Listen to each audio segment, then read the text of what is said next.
কি পাইছোঁ কি হেৰুৱাইছোঁ সেইটোক লৈ চিন্তা কৰি থকা নাই।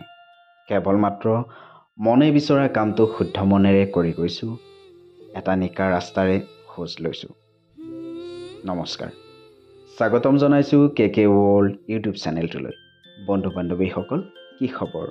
মই ভালে আছোঁ আৰু আশা কৰিছোঁ আপোনালোক নিশ্চয় ভালে আছে, নহয় জানো? বন্ধু বান্ধৱীসকল, আহি থকা বা নতুন বুলি ক'লে আমি বহুতো আশা হেঁপাহ মনত লৈ ৰৈ থাকোঁ, নহয় জানো? কিবা এটা পোৱাৰ বাবে।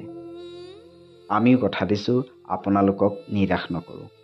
কিবা এটা নতুন সোৱাদ দিবলৈ চেষ্টা কৰি আছোঁ। ভিডিঅ'টোৰ আঁৰৰ ব্যক্তিজন হৈছে আনাইদা, এগৰাকী ফটোগ্ৰাফাৰ। বন্ধু বান্ধৱীসকল, আপোনালোকৰ প্ৰিয় ৰং চেনেলত আহিবলগীয়া নতুন ধাৰাবাহিক মন আকাশৰ তৰাৰ এয়া শ্বুটিং। কলা কৌশলীসকল তথা অভিনেতা অভিনেত্ৰীসকল ব্যস্ত হৈ আছে নিজৰ নিজৰ কামত। এটা সুন্দৰ কাহিনীৰে আপোনালোকৰ মাজলৈ অতি সোনকালে আহি আছে ধাৰাবাহিক মন আকাশৰ তৰা।